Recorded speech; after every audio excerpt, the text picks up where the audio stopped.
केंद्र कन्याकुमारीने जुळे सोलापुरातील बॉम्बे पार्क नजीक उभारलेल्या विवेकानंद केंद्र वेदांतिक ॲप्लिकेशन ऑफ योग अँड मॅनेजमेंट विकेवयम या प्रकल्पाचे 4 मार्च रोजी उद्घाटन होणार आहे।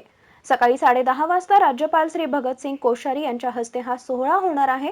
यावेळी विवेकानंद केंद्राचे राष्ट्रीय अध्यक्ष ए बालकृष्णन यांची प्रमुख उपस्थिती राहणार आहे। तसेच यानिमित्त 4 मार्च ते 6 मार्च या कालावधीत 3 दिवसीय व्याख्यानमालाचे आयोजन करण्यात आल्याची माहिती केंद्राच्या राष्ट्रीय उपाध्यक्ष पद्मश्री निवेदिता भिडे यांनी दिली। उद्घाटन समारंभास केंद्राचे प्रांत प्रमुख अभय बापट, प्रांत संचालक किरण कीर्तने, नगर संचालक दीपक पाटील यांची प्रमुख उपस्थिती राहणार आहे। या उद्घाटन सोहळ्यानिमित्त दररोज सायंकाळी 6:30 वाजता प्रकल्प स्थळावर विवेकानंद केंद्र वयम बॉम्बे पार्क नजीक जुळे सोलापूर येथे व्याख्यान होणार आहे। 4 मार्च रोजी नाशिकच्या भोसला मिलिटरी स्कूलचे संचालक संधी लेखापाल प्रकाश पाठक यांचे विवेकानंद विचारांची प्रासंगिकता, 5 मार्च रोजी विवेकानंद केंद्राच्या राष्ट्रीय उपाध्यक्ष निवेदिता भिडे यांचे स्वराज्य 75 या विषयावर व्याख्यान होणार आहे। तर 6 मार्च रोजी विवेकानंद केंद्राच्या राष्ट्रीय उपाध्यक्ष निवेदिता भिडे यांचे स्वातंत्र्याचा अमृत महोत्सव व विवेकानंद केंद्राचा सुवर्ण महोत्सव या विषयावर व्याख्यान होईल। विवेकानंद केंद्र कन्याकुमारी मनुष्य निर्माण आणि राष्ट्र पुनरुत्थान या ध्येयाने देशभरात कार्यरत आहे। शिक्षण, योग, साहित्य, प्रसार, ग्रामविकास, पर्यावरण, आंतरराष्ट्रीय विषयाचे संशोधन, संस्कृती संवर्धन यांसह विविध क्षेत्रांमध्ये 1085 शाखा, 40 प्रकल्प आणि 85 शाळांच्या माध्यमातून कार्यरत आहे। योग ही एक जीवन पद्धती आहे। याला आधार मानून जीवनाच्या सर्व क्षेत्रात कार्यरत असणाऱ्या सर्वांना योगांच्या माध्यमातून अधिक गुणवत्तापूर्ण जीवन कसे जगता येईल यावर संशोधन करणारी व प्रशिक्षण देणारी संस्था असावी।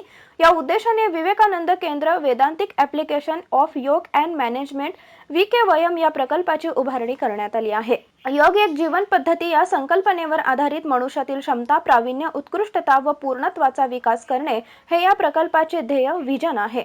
तर एकत्वाच्या विचारांवरती आधारित आणि योग एक जीवन पद्धती या संकल्पनेच्या माध्यमातून मनुष्यातील क्षमता, प्रावीण्य, उत्कृष्टता व पूर्णत्वाचा विकास करण्यासाठी समाजाच्या सर्व स्तरातील व्यक्ती व समूहाला प्रशिक्षण देणे हे या प्रकल्पाचे कार्य उद्दिष्ट मिशन आहे। या प्रकल्पात योग प्रतिमान विद्यार्थ्यांसाठी परीक्षा देऊ या, हसत खेळत समर्थ शिक्षक, नवविवाहित दाम्पत्यांसाठी सहयोग, अधिकाऱ्यांसाठी स्वानंद, गर्भवती मातांसाठी मातृत्व योग, शाळा व अन्य प्रशासकीय संस्थांसाठी प्रशिक्षण, उद्योग विश्वातील आवश्यकतेनुसार समूह प्रशिक्षण मिळणार आहे। तसेच योग विषयाचे संशोधन होणार असून परिसंवाद, परिषद आणि व्याख्यानांचे आयोजन केले जाणार आहे। 18,000 चौरस फूट क्षेत्रावर हा 3 मजली प्रकल्प साकारण्यात आला आहे। यात 100 विद्यार्थ्यांच्या प्रशिक्षणार्थींच्या निवासांची व्यवस्था आहे। अद्ययावत प्रशिक्षण हॉल, भोजन कक्ष, ग्रंथालय, पुस्तक प्रदर्शन व विक्री दालन, स्वतंत्र पार्किंग व्यवस्था आदी सुविधा आहेत। इमारतीचे बांधकाम पर्यावरण स्नेही आहे।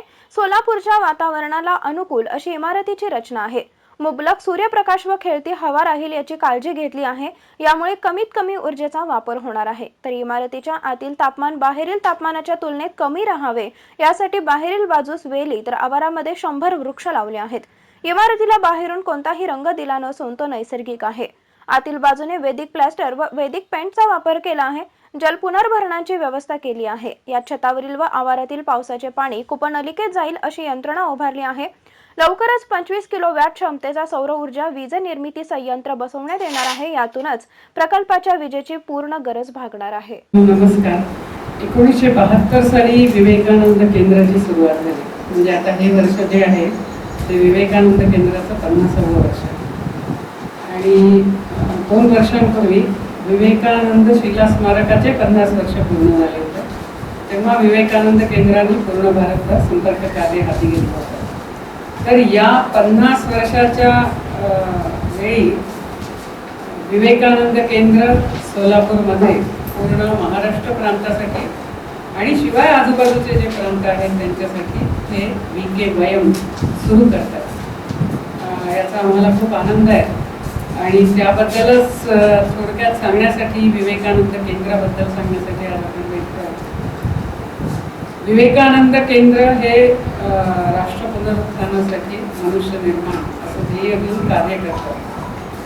आता राष्ट्राचा जो गाभा आहे तो वेदांताचे तत्व आहे की हे जे सारं अस्तित्व आहे हे वेगवेगळं नाहीये, तर आपण सारे परस्पर संबंधित, परस्पर जोडलेले, परस्परावलंबी आहोत। आणि म्हणूनच जेव्हा आपण मनुष्य म्हणतो तर मनुष्य फक्त शरीर, मन, बुद्धी नसतं, मनुष्याचंच विस्तारित स्वरूप परिवार आहे, त्याचंच विस्तारित स्वरूप समाज आहे, राष्ट्र आहे, पूर्ण सृष्टी आहे. आणि म्हणून आपलं जे जीवन असलं पाहिजे ते या सर्वांशी समन्वय साधत आपण जीवन जगलं पाहिजे. तोच योग आहे. म्हणजे योग म्हणजे फक्त आसन प्राणायाम नाही, तर योग म्हणजे एकात्मतेवर आधारित जीवन पद्धती. असं योग हा विवेकानंद केंद्राचा गाभा ठेवून विवेकानंद केंद्राने कार्य सुरू केलं. 1972 साली विवेकानंद केंद्राची उद्घोषणा झाली.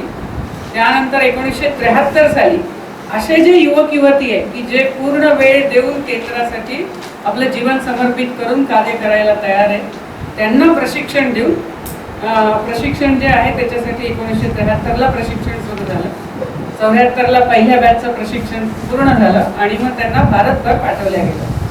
मग आता पाठवायचं तर आधी कुठे पाठवायचं, तर जे आपले महत्त्वाचे प्रत्येक प्रांतातले स्थान आहेत तिथे, तसंच उत्तर पूर्वांचलमध्ये. कारण आपण जाणतो की उत्तर पूर्वांचल हा खूपच व्हल्नरेबल एरिया आहे आणि असं करून केंद्राचे कार्यकर्त्यांचं, म्हणजे ज्यांना पूर्णकालीन कार्यकर्ते म्हणतो, जीवनवृत्ती कार्यकर्ते म्हणतो, त्यांचं पोस्टिंग सुरू झालं. मग त्यांचं काम असं होतं की समाजामध्ये असे अनेक लोक आहेत की जे समाजासाठी कळकळीने संवेदनशीलतेने काम करू इच्छितात. तर अशा लोकांना शोधून काढणं, त्यांना एकत्र आणणं आणि वेगवेगळं कार्य हाती घेणं. तर आता सोलापूरचं जे विवेकानंद केंद्राची शाखा आहे ती अशीच आहे. म्हणजे इथे कोणी पूर्णकालीन कार्यकर्ता नाही आहे, पण इथे सगळे जे स्थानिक कार्यकर्ते आहेत त्यांचं आपलं स्वतःचं कुटुंब आहे, त्याच्यानंतर त्यांचा व्यवसाय आहे, नोकरी आहे, हे सगळं सांभाळून ते 2-3 तास आठवड्यातले, दिवसातले जसं शक्य असेल तसा वेळ देऊन वेगवेगळं दायित्व घेऊन अनेक कार्य करतात. तो विवेकानंद केंद्र सोलापूरमध्ये योग वर्ग चालतात, योग सत्र चालतात, संस्कार वर्ग चालतात, युवकांसाठी प्रशिक्षण चालतं, त्यानंतर स्त्रियांसाठी मातृत्व योग चालतो. अशा अनेक गतिविधी सोलापूर केंद्रात चालतात. आणि म्हणूनच जेव्हा असा एक विचार होत होता की महाराष्ट्र प्रांतामध्ये विवेकानंद केंद्राने असं एक केंद्र सुरू करावं, सेंटर सुरू करावं की जिथे योग आधार ठेवून वेगवेगळ्या क्षेत्रामध्ये प्रशिक्षण दिल्या जाईल. म्हणजे आता आज आपण बघतो की मुलं जेव्हा परीक्षा द्यायला जातात त्यांना खूप टेन्शन्स असतात, त्यांच्यावर खूप प्रेशर असतं आणि त्यामुळे काही मुलं आत्महत्या सुद्धा करतात. काही मग त्यांना असं वाटतं की मी माझ्या आईवडिलांसाठी काही करू शकत नाही, मग ते दुसऱ्याच मार्गाला लागतात.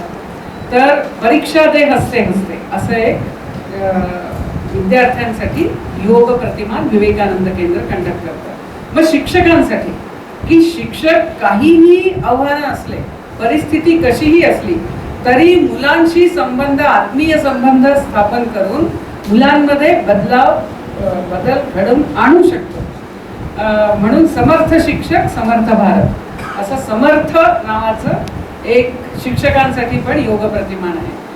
मग आज आपण बघतो की अनेक प्रेशर्स असल्यामुळे दंपती सुद्धा, म्हणजे पती पत्नी सुद्धा एकमेकांबरोबर एक साथ राहणं याच्यावर अनेक प्रेशर्स यायला लागले. म्हणून सहजीवनासाठी, योग्य सहजीवनासाठी, दाम्पत्य जीवनासाठी एक सहयोग म्हणून योग प्रतिमान आहे.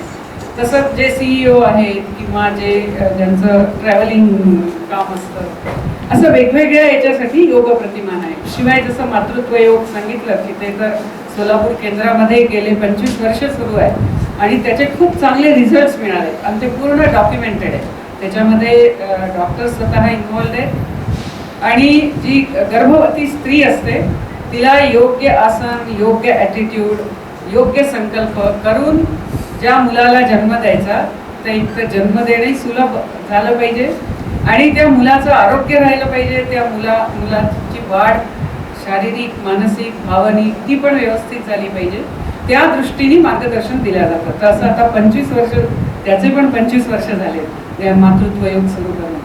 तर त्याचं इथे प्रशिक्षण असेल. मग पुढे आमच्या अशाही योजना आहेत की जे ऑर्गॅनिक फार्मिंग आहे किंवा योग्य फार्मिंग कसं करायचं, शेती कशी करायची, सेंद्रिय शेती याचं प्रशिक्षण किंवा गोपालन घेऊन प्रशिक्षण, असे अनेक विषय सध्या आहेत. म्हणजे काही तर विकेवयमनी सुरू केलेले, म्हणजे ते चाललेच आहे. मग त्याच्यासाठी भवन हे आता निर्माण झालं आहे आणि त्याचं उद्घाटन आहे. तर असं हे जे इथे सेंटर आहे तर विवेकानंद केंद्राने असं वेगवेगळ्या भारताच्या वेगवेगळ्या क्षेत्रांमध्ये असे सेंटर्स उभे केले. जसं गुवाहाटीमध्ये पूर्वोत्तर राज्यांसाठी विवेकानंद केंद्र इन्स्टिट्यूट ऑफ कल्चर आहे, किंवा पूर्वी राज्यांसाठी भुवनेश्वरमध्ये विवेकानंद केंद्र ऐक्यम आहे, साऊथमध्ये विवेकानंद केंद्र वैदिक विजन फाउंडेशन आहे, किंवा उत्तर भारतामध्ये विवेकानंद इंटरनॅशनल फाउंडेशन आहे. थोडा त्यांचा जोर वेगवेगळ्या विषयांवर आहे. आणि आता याच्यानंतर अजून एक जे दुसरं सेंटर येईल ते अरुणाचल प्रदेशमध्ये ह्युमन एक्सलन्स सेंटर इटानगरमध्ये येईल. तर असे अनेक केंद्राचे जे गतिविधी चालतात. तर महाराष्ट्र प्रांतामध्ये ऑलरेडी विवेकानंद केंद्राचा पिंपळ म्हणजे त्र्यंबकेश्वर जवळ एक प्रशिक्षण व सेवा प्रकल्प चालतो. त्यानंतर केवळ प्रशिक्षण याच्यावर फोकस देऊन हे केंद्राचं सेंटर उभं राहील. आणि याचं उद्घाटन 4 तारखेला होत आहे, ज्याच्यासाठी पूर्ण महाराष्ट्र प्रांतातनं केंद्राचे अनेक कार्यकर्ते पण येतील. केंद्राचे जे अध्यक्ष आहेत माननीय श्री बालकृष्णजी ते येतील. आणि महाराष्ट्र प्रांताचे जे महाराष्ट्र राज्याचे जे गव्हर्नर आहेत त्यांच्या हस्ते आणि केंद्राच्या अध्यक्षांच्या हस्ते याचं उद्घाटन होईल. ते उद्घाटन झाल्यानंतर 3 दिवस म्हणजे 4, 5, 6 संध्याकाळी इथे व्याख्यानमाला पण असेल. जसं मी म्हटलं की विवेकानंद केंद्राचे हे 50 वर्ष आहे, तसेच हे भारतीय स्वातंत्र्याचे पण 75वं वर्ष आहे. तर तो एक विषय असेल. मग स्वामी विवेकानंदांच्या विचारांची प्रासंगिकता माननीय प्रकाशजी पाठक जे विवेकानंद केंद्राचे सहप्रांत संचालक आहेत तर ते हे भाषण देतील. आणि विवेकानंद केंद्राने हे जे 50 वर्ष कार्य केलं त्याचा काय इम्पॅक्ट, काय परिणाम झालाय, त्यातून काय काय नवीन विचार प्रस्थापित झाले, प्रतिष्ठित झाले, असा विचार घेऊन अजून एक भाषण होईल. असं 3 दिवस व्याख्यानमाला इथे चालेल. आणि म्हणजे याच्या ऍक्टिव्हिटीज तर या केंद्राच्या ऑलरेडी सुरू झाल्या. आता भवन प्राप्त झाल्याने त्याला अजून गती येईल. तर हे थोडक्यात याच्याबद्दल आहे. विवेकानंद केंद्राचं पूर्ण भारतभर 1000च्या वर स्थानांमध्ये कार्य चालतं आणि 27 राज्यांमध्ये, सगळ्या राज्यांमध्ये काम चालतं. अंदमान निकोबार वगैरे या युनियन टेरिटोरीजमध्ये पण काम चालतं. आजच स्मार्ट महाराष्ट्र न्यूज चॅनलला सबस्क्राईब करा.